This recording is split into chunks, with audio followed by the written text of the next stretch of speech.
على أهل بيته الطيبين الطاهرين المعصومين ولعنة الله على الظالمين من الأولين والآخرين. أما بعد، فقد قال الله سبحانه وتعالى في كتابه المجيد وفرقانه الحميد وقوله الحق: بسم الله الرحمن الرحيم.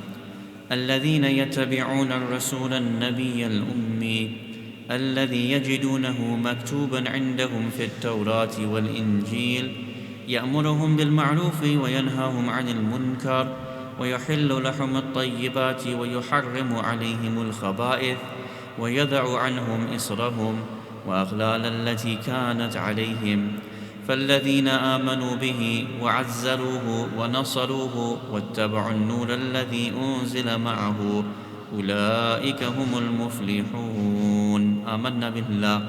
صدق الله العلي العظيم. صلوات على محمد وآل محمد. اللهم صل على محمد.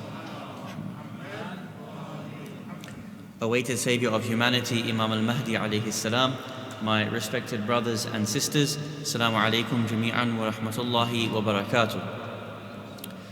We continue on in our discussions regarding the series Decolonizing the Muslim Mind. And in the last few discussions we have been talking about the Enlightenment era, and we have spoken about secularism and nationalism. And we have done so under the rubric of the hadith which comes to us from Amir al-Mu'mineen Ali ibn Abi Talib salawatullah wa salamuhu alayhi, who says, أعرف الناس بالزمان من لم يتعجب من أحداثه. That the person who understands the time in which he lives in, by no means will that individual be surprised by the events of that era. And so for you and I to understand why 1.6 billion Muslims, approximately 1/4 of the world's population, has by and large adopted a system other than their own, you and I need to understand how the world has become the way the world is today. And such, we looked at the Enlightenment era. Ultimately, the world today is a product of those ideas which comes from the Enlightenment. Yesterday, we started looking at the way in which the world today is very much governed under free market capitalism and under the way in which corporations have so much autonomy, so much power. And we looked at, for example, the history of that and how when the world tried to regulate itself, one of the ways in which they tried to regulate themselves was through economy, and thought that the way in which human beings would learn to stop being violent, states would learn to stop having clashes of war between each other, was that if we regulated countries and opened up a free market between peoples, between states, then countries would be reliant upon each other and would not want to risk their economy. And so, the more open we are with trade, the less regulations we have with trade, the easier and better it would be for human beings to be able to govern themselves correctly. Now, we stated yesterday, number one, that really trade has never been ultimately a way to stop war. In fact, many times war is predicated, started on the basis of seeking the other's economy, seeking the other's resources, and so on and so forth. We also said that Islam has a different view on how to create perpetual peace between people, between states, and that is education. If people learned about one another, if people learned to stop hating one another and understood why people have differences of opinion, it would be more likely to be able to create a station of peace amongst people. We mentioned that this was the methodology of Rasulullah Muhammad sallallahu alayhi wa alihi wa sallam. That Rasulullah managed to create peace amongst tribes, amongst religions and sects that had been warring with each other for centuries on end. And that was by making them re-understand their humanity. And he said, you are one ummah under one banner. This is how you should see each other. Now, yesterday we talked about certain corporations and the extent of the freedom that corporations have to destroy the world, to put profit ahead of people. And we gave certain examples. For example, GM Motors. And we talked about the largest lawsuit in the history of mankind, where in 1993, GM Motors had to pay out $4.5 billion to 6 plaintiffs. Why? Because they managed or preferred to put their profit ahead of safety of passengers in the cars in which they made. We mentioned the story that in order to save $1.90 per car, they would not reinforce the fuel tank. And when a car hit the other, the fuel tank would explode and would ultimately burn the people inside who were in that. To save $1.90 over the number of millions of cars that they would sell. Allahumma salli ala Muhammad wa ali Muhammad wa ajjil farajahum. Ahsant. Barakallahu feekum. Now, when we see the extent that a corporation goes to put profit ahead of people, we even talked about Nike yesterday. When Nike export the creation of its clothes and the manufacturing of its clothes, and they would have sweatshops around the world, including where women were not allowed to drink water so that they did not take breaks, bathroom breaks. Women who were monthly tested for pregnancy, and if they were pregnant, they would be fired from working for Nike. And they would make only a few cents per t-shirt, whereas that very same t-shirt would be sold for $29.99. What we don't realize is that we, through the purchasing that we do, we contribute to this standard of economy, and we contribute towards these global corporations that have completely decimated humanity. People will say, well, they are poor. If they don't get this job, then they won't be able to survive on anything. We shouldn't be looking at the world that way. We should be looking to change the form of the economy so that there is justice across the world. Place minimal standards of living across the entirety of the world. Then we spoke and we said that the reality is Islam and Muslims have been corrupted by this capitalistic view and the corporations that run the world, to the extent that we often point towards other Muslims. And we say that when we go for Hajj or when we go for Umrah, as soon as we enter into Mecca, the first thing you will see is the golden arches of McDonald's. Really, this type of food is poison. Really, this type of food, it's not even food. I mean, it's more cardboard and sawdust than anything else, really. I say that facetiously. But really, it's not food. So we walk into the Holy Kaaba, we perform our tawaf, and immediately after, people walk upstairs and start putting all this junk inside their body. We go for a spiritual journey to break our veils between us and Allah subhanahu wa ta'ala, and then we start drinking Coke, and we start drinking Pepsi and Fanta and Dr. Pepper and Burger King and KFC. Oh, well, it's halal, therefore it must be okay. And we become very much part and parcel of this corporate capitalistic world without thinking about the things that we are putting into our system and how much we rush to adopt the rest of the world's practices. We stated, we point at the Al Saud and we say, look how they've allowed all these corporations into the holy land of Mecca. Then we look at Karbala and Najaf, and we have Coca-Cola being drunk in the millions, and the cans and the bottles in the millions.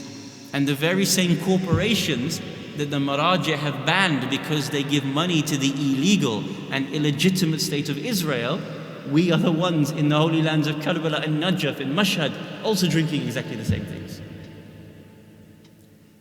It is mind-boggling how Islam has fallen so far that in the very products that are available in the holiest of lands are the ones that are funding the very greatest enemy of humankind today.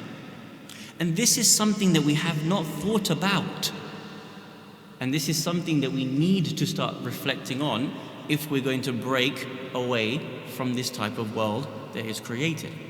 Now, having said this, what we want to do this evening is go further into the concept of economy and human rights, and to see how this economy of capitalism, of corporations, advertising, really is found or founded within the formation of the human rights structure that we have today. Of course, the economy or the method of economy that we have in some ways predates the human rights that we have, but they're very much a tandem of each other, a product of one another.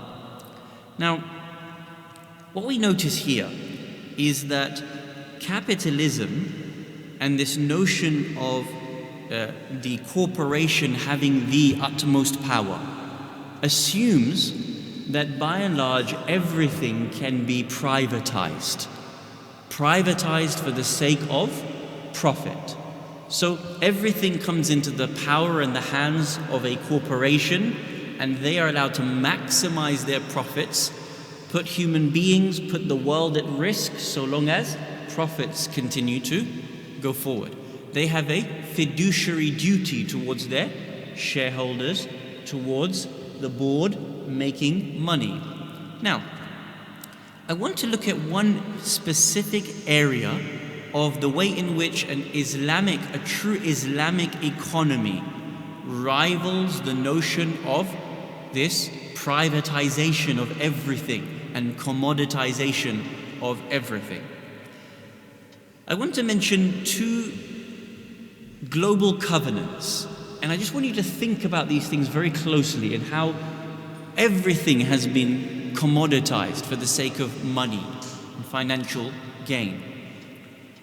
You will all have heard of the Universal Declaration of Human Rights, and we know that when this was written or formed, that today many of us champion these notions of human rights, and indeed humans do have rights.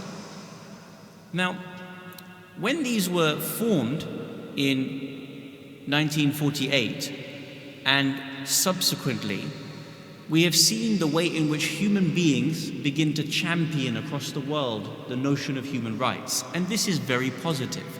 In fact, one scholar says the fact that so much of the world champions human rights, this has become the first global common language, meaning that these notions that human beings are innately, essentially born with certain rights upon them, because so much of us champion this is the first way in which human beings have come together across the entirety of the world.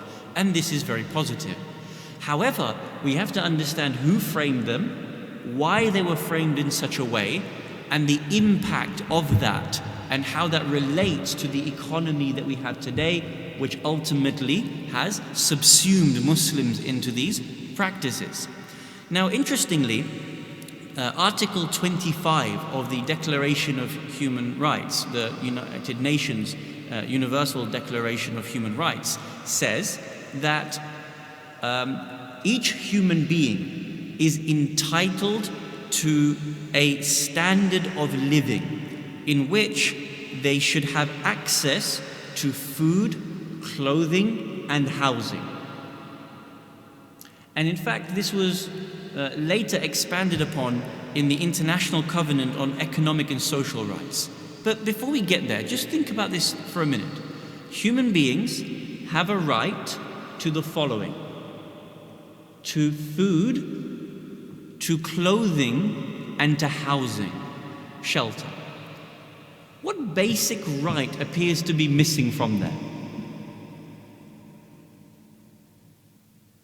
There are other things to protect religion. Here we are talking about economy, and here we are talking about access to standard of living. Food, clothing, and shelter. What basic thing are we missing? When you open your fast tonight, inshallah, when you have your futur, or you have your iftar, ahsantum, water. Now I know many people, the first thing they'll want is a chai, right? And that will really wake us up. But water. Can you imagine the human or the universal declaration of human rights did not consider water as a human right? They don't consider it. Even until 2010, it wasn't added. And only in July 2010 did the United Nations adopt the concept of water being a human right for human beings. Later on, in the International Covenant on Economic and Social Rights, in Article 11, this was also expounded upon in the same way. And later they began to say that water was a human right. Now, I just want you to contrast this for a moment with what the Quran says.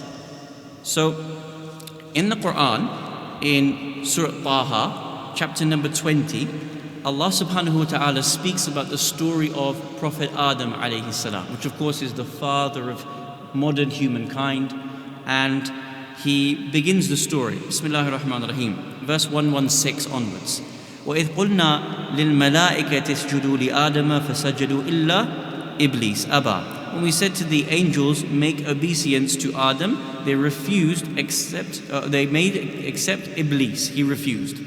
فَقُلْنَا يَا آدَمْ إِنَّ هَذَا عَدُوٌ لَكَ وَلِزَوْجِكَ فَلَا يُخْرِجَنَّكُمَا مِنَ الْجَنَّةِ فَتَشْقَى.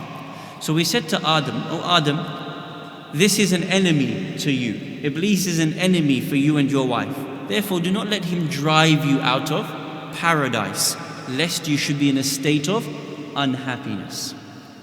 Now, from these next part of verses, it begins to tell us what are the essential human rights. What does Allah subhanahu wa ta'ala expect and not expect for mankind to have access to? إِنَّ لَكَ أَن لَا تَجُوعَ فِيهَا وَلَا تَعْرَى وَأَنَّكَ لَا تَظْمَأُ فِيهَا وَلَا تَضْحَى. Surely it is ordained for you that you shall not be hungry in the earth, nor bare of clothing. Not be hungry, have access to food. You should not go bare of clothing. You have a right to be covered. And you shall not go thirsty. You would have a right to water. And you should not feel the heat of the sun, meaning you would have a right to shelter. From the conception of this world and the human being being placed in it, Allah subhanahu wa ta'ala has placed within us these four essential rights. Human beings have access to water, to clothing, to food, and to shelter. When we compare that now to what we've seen in the Universal Declaration of Human Rights, and it wasn't until July 2010, 6 years ago, when they added that water should be a human right in the United Nations. Look at the distance. Now, why is this the case? Or what has happened as a result of this and the concept of let's privatize, let's commoditize as much as we can? As a result of this, instead of thinking that there should be minimal standards in the world where everyone has access to food and everyone has access to water, everyone has access to clothing and shelter, these things have been commoditized and privatized, and it results that not everyone has access to these things in the world. There are 7.2 billion people in this world today. According to the World Economic Forum, currently 4 billion of those do not have access to water or clean water. More than half the world has to drink dirty, polluted water or walk kilometers in order to be able to get water in the first place. That should be very painful for the human being, and should be even more painful for the Shia that every year weeps over the thirst of Hussein and Zainab and Kulthum Ali al-Azghar, Abdullah al-Rabi', Sayyida Ruqayya, Salamullahi alayhim ajma'een. It is phenomenal that we have this kind of world. It is baffling that we have this kind of world. But why is this the case? Now what's coming is even worse. According to statistics, the world is on a trajectory of growth that by the year 2100 we will have reached 11.2 billion people. We will have put on an extra 4 or 5 billion people to the global population. This is why they say that in the next 100 years, future wars will not be fought over oil like they have been in the last 3 decades. Rather, the future wars will be fought over access to water, because this is the one resource that is on the verge of leaving so many people. In fact, according to other statistics, there's a book which has been written which is called Every Drop for Sale. I recommend everybody try to read this book, Every Drop for Sale, which speaks about the commoditization of water. It highlights of all the surface water in this world, only 8% is drinkable water. When you add an extra 5 billion in population to this world, and we're already struggling, we can see what is the urgent priority in this world. Why am I saying this? The relationship between the UN Declaration of Human Rights and the commoditization of water. The fact that even water at the beginning was not seen as a human right, corporations could now commoditize this water, privatize it, bottle it, and sell it back to you for a high price. What was set within the human rights had an impact, or has an impact upon us until today. Now, there are certain corporations that continue to champion these sorts of notions. The largest company in the world for foodstuffs, which company is the largest producer of foodstuffs in the world? Nestle. And many of us will know that we buy chocolate from Nestle, water from Nestle, yes? A few years ago, and everything I say you can search, or I can provide you with the articles. A few years ago, the CEO of Nestle stated, water to him is not a human right. He would prefer to bottle all the water in the world and sell it back to you for a price. You know what he said in his interview? Well, food has been commoditized. We make you pay for all the food, so we make sure you don't starve. And if you're starving, Assalamu alaikum Sayyidina. Sayyidina, faddal. Allah yafadkum. He said, food has been commoditized. If people are hungry, is it really the job of corporations to give you food? No, because they're out for a profit. Is it the job of governments to give you food? If you go hungry, will the government come and feed you? Will the government come and give you this? Subsidies for your food? He said, charities go and give you food. So what happens is the same way that we have commoditized and privatized food, and people have to purchase food irrespective of whether they can afford it or can't afford it. He argued that we should also privatize water as well. We should set the price for water, and people have to pay expensive price for bottled water. Now think about this.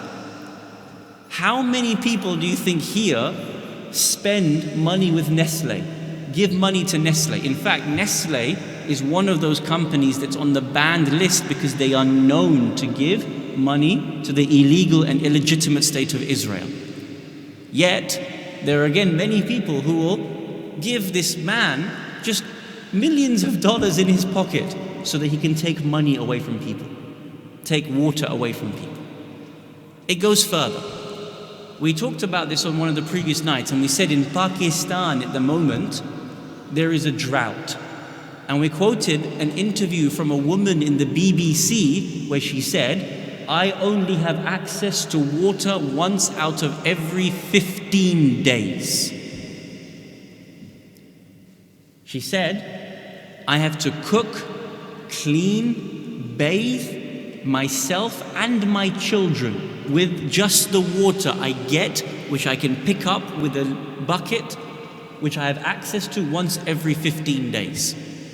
Yet, on the other side of that very same city in Karachi, there are millionaires with swimming pools full of water. Now think about this. Why is there a shortage of water? And the answer is this. Because water, according to the United Nations and the earliest forming of the Declaration of Human Rights, water was not a human right and could be commoditized. Companies negotiate with governments and say, we want access to your nation's supply of water so that we can build companies and then we can bottle and distribute it. Do you know which companies do that? Coca-Cola, Pepsi, bottled water of Nestle. So every time we open a can of Coke or Pepsi, their stations have commoditized access to water, which means that water is privatized and not available to public consumption. Because they own the rights to that water, because the rights is for money, not for human beings. So we buy a bottle of Coke. Where did that come from? It's water that has been fused with other ingredients. But that water has been cut off from human consumption from everybody else. But we don't think about these things. Allah subhanahu wa ta'ala in the Quran said, إِنَّ لَكَ أَن لَا تَجُوعَ فِيهَا وَلَا تَعْرَى وَأَنَّكَ لَا تَذْمَأُ فِيهَا وَلَا تَضْحَى. Water is a right to human beings. But then we go and purchase from those very corporations that are stealing water from human beings. Again, it just begs the question as to how much the human being thinks about what they do, the Muslim thinks about what they do, and what the Shia thinks about what they're doing with their money, where they're putting their money into, and the consequences of these things. You know the way in which water and the right to water and the way in which sanctification of using water has been seen in the minds of our great scholars. There's a story of His Eminence, Imam al-Rahil, Ayatollah al-Adama, Sayyid al-Khomeini, rahmatullahi ta'ala alayh. Listen to this story very carefully and the way in which Sayyid Khomeini, alayhi rahmah, thought about usage of water. The story says that he went to reform his wudu. He went to go and refresh his wudu. And one of the children in the house followed him in order to watch and observe Imam al-Khomeini's wudu. What happened was, Sayyid Khomeini would open the tap, take a little bit of water, close the tap, and then perform the action. So take water and wash the face. Open the tap, take water, close the tap, put it on the arm. Every time between one of the a'mal, or the point of the amal, he would close the tap and conserve the water.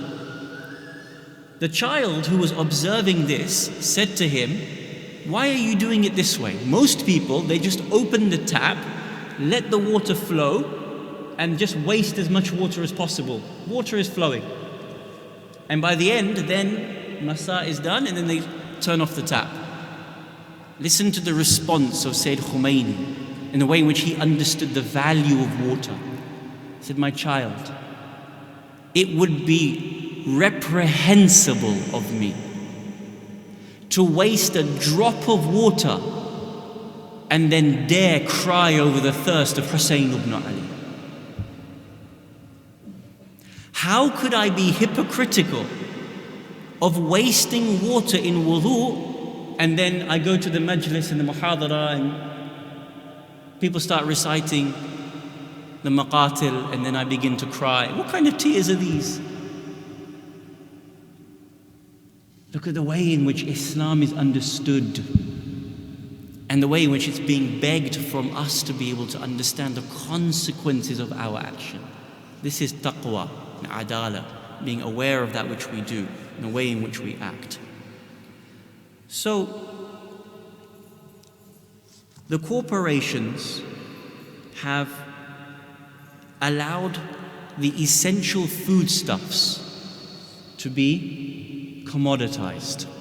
Islam, however, through this principle, argues that these utilities of water and food and basic access to the amenities and the needs of human beings, such as gas and electricity, these things which human beings need to survive on, these should be available to mankind. Otherwise, you will end up having such a difference in human being and in human living. Now, because the Muslim world, which has access to oil, which has access to water, which has access to all of these things, because 1.6 billion Muslims have been colonized by this Western way of living, we have forgotten about the way in which people need to live and the way in which other people have rights over us and have rights over our usage. Now, of course, you and I as individuals have very little power.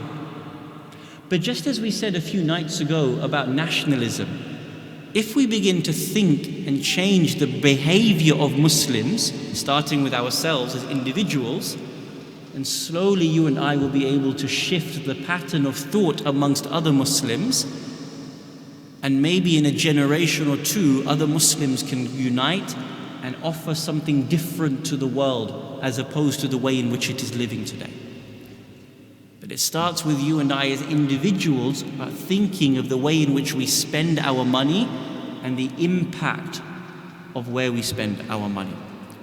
So, I want to mention one last thing, inshallah, before we conclude, and that is the issue of the way in which you and I are advertised to.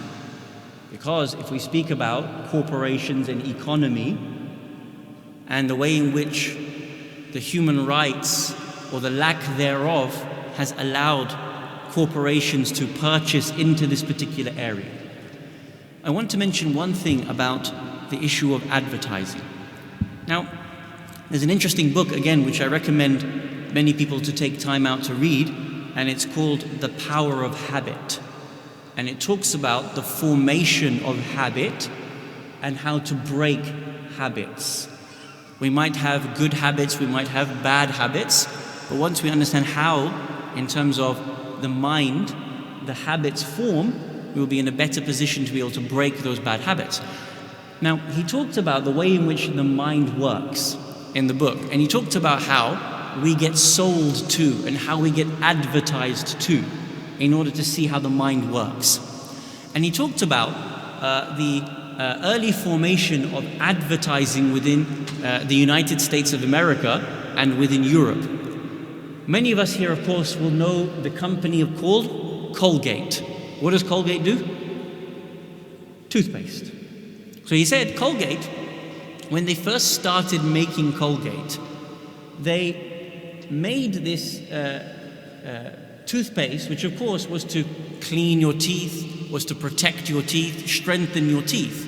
And we joked the other day about the danger of having too many dentists in our community, but this might be a good time when they can explain better than what I can about the values of Colgate. But he said that when Colgate first started producing toothpaste, it was a flop. People wouldn't buy it. They would have doctors, they would have dentists, they would have people of professional nature come on and advertise and say, this is good for your teeth. This is how it protects your teeth. The need to brush after eating, the need to brush before overnight sleeping, and so on and so forth. Colgate, even though they appealed to the rationality of the benefits and the needs of brushing your teeth, Colgate wouldn't sell, to the extent that they almost went broke. They couldn't produce because no one was buying. So they went to an advertising agency and said, how do we make this product more appealing to people? We've tried the rational way. We've tried to tell them the benefits of them purchasing Colgate and brushing 3 times a day. The advertisers came up with the following strategy. They said, it's simple. You've not understood human condition. You've not understood the way in which human beings buy into a product. Do you make their teeth clean? I said, yes, that's the purpose of Colgate. We make their teeth clean. Okay. Do you make them feel like their teeth are clean? What do you mean? I said, you know the brushing experience, you brush. But when they finish that and they gargle their mouth, does their mouth feel clean? Do they walk away feeling different? I said, no. What do you mean? We don't make them feel indifferent, it's for their health. The advertising agency said, this is where you're going wrong. Can you put a product into your toothpaste that makes their mouth feel something? Feel what? I don't know. Feel bubbles, feel ting, feel some sort of tinginess, tingling going on in the mouth. I said, yes. And so they started to put products inside the Colgate, which when you brush now, you feel that tingling sensation within your gums, within your mouth. And so they started to put this into the Colgate, and immediately the sales started going up. People started to buy the Colgate in their millions. Why? Not because they knew logically that their teeth were being cleaned, but because they felt something in their mouth that made them think their teeth were being cleaned. What does that tell you? How easily human beings are manipulated through advertising. How we're made to feel something, whether we need the product or we don't need the product. There are products that we need, like toothpaste. We need to be able to clean our teeth. But there are other products that we don't need. But the corporation has understood how to manipulate the human being and make us feel like we're in need of something. And this is how you and I get sold to. So the homework I give you, because sometimes I give you homework in the evenings, is to do this. The next time you turn on the TV and you begin to watch an advert for anything at all, I ask you just to sit back and be conscious of what you're watching and see the way in which the company tries to appeal to you in order to make you part with your hard-earned money. And then think, if I was to give it to this company, where will it go? And to what benefit will I reap from all of this? When I purchase this product, how will I benefit?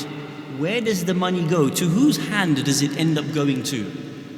How is it that this advert makes me desirous of this thing that either I need or I don't need? I conclude with a hadith about materialism. This hadith comes to us from our fifth Imam, Muhammad al-Baqir, salawatullah wa salamuhu alayhi. Allahumma salli ala. The hadith is amazing. It says, one day, Imam al-Baqir alayhi salam is sitting with his beloved companion Jabir ibn Abdullah al-Ansari. And you'll remember, of course, Jabir is the peak of all companions. With Rasulullah, with Amir al-Mu'mineen, with Imams al-Hasan and Hussein, salamullahi alayhim ajma'een. Fourth Imam Zain al-Abidin lived to the fifth Imam's time. Now, when he lives to the fifth Imam's time, he's become blind, very elderly. This is a companion, just to give you a context for a minute. This is a companion that has narrated Hadith al-Kisa from Sayyida Zahra alayhi salam. This is a companion who was the first Za'ir of Husayn ibn Ali in Ayyam Arba'iniyya. Is there a companion greater than Jabir ibn Abdullah al-Ansari? More spiritual than Jabir? Now think about this. The hadith says the following. Jabir and Imam al-Baqir alayhi salam were sitting together. Jabir lets out a huge sigh. Have you ever had a long day when you come home and you're just like, I've had enough. Have you ever had that day? So Imam al-Baqir alayhi salam is sitting with Jabir, and he turns to Jabir and he says, "Oh Jabir, why did you do this? Why did you let out this sigh of frustration?" And Jabir responds by saying, "Ya ibn Rasulullah, I did so at dunya, and the difficulties of dunya, and how much we have to chase dunya, how long this world is, makes us chase all of these material things." Imam al-Baqir alayhi salam responds and says, "Oh Jabir, such a response is not befitting of you. Do you not know who you are? You are Jabir, a great companion of Ahlul Bayt alayhimus salam." He says, "Oh Jabir, the world is made up of just a few things. That which you eat, that which you drink, that which you smell, that which you wear, that which you ride, and that which you marry. That's all the world is. It's just made up of these little things, this materialism that you're so chasing. Jabir, should I tell you where these things come from and how they affect your life? Go ahead, Ya ibn Rasulullah." Imam al-Baqir alayhi salam says, "The very best thing that you can eat is honey, and this comes to you from a bee. And the very best thing that you can smell in this world is musk, and it comes to you from the blood of an animal. And the very best thing that you can wear in this world is silk, but it comes to you from the backside of a worm. The very best thing that you can ride in this world is an expensive horse, and even that will die on you one day. And the best thing that you can marry is a woman, and you will give her problems and she will give you problems. Oh Jabir, if this is all dunya is, why are you fretting over dunya so much? It is going to leave you in a few moments." The materialism that you have, are you chasing all these things that the companies are selling you? Are you chasing all these things in the world? The best thing you can buy comes to you from the backside of a worm. Jabir said, "Ya ibn Rasulullah, I have lived all my life with the great A'imma alayhimus salam, and I have never understood dunya and like I've understood it just now from you. It's nothing. It's nothing. It's going to go away. And all they want is to make us purchase and purchase and purchase from them without even thinking about what we put into our bodies, what we put into our minds, the effects of where we spend our money. But by God, the Shia cannot live like this. It is not for the Shia of Ahlul Bayt alayhimus salam to live like this." Inshallah, this is something we can think about, and as your homework, when you next watch adverts, just pay attention for a few minutes, think about what you're seeing, the way in which your mind is being asked to purchase things, and inshallah, we can start to make a change in the way in which we are living. Walhamdulillah, Rabbil Alameen, wa salli ya Rabbi ala Muhammad wa alihi at-tahirin.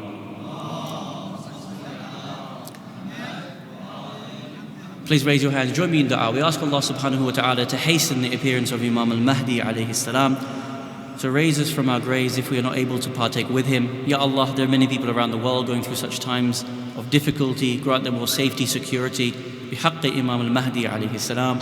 Help us to fast better, understand Quran better. Help us to live the religion of Islam better, and inshallah be delight in the eye of Imam al-Mahdi alayhi salam. Wassalamu alaikum jami'an wa rahmatullahi wa barakatuh. Can I ask you to recite 3 loud salawat in honor of the master of our age, Imam al-Mahdi ajjalallahu ta'ala faraj al-sharif.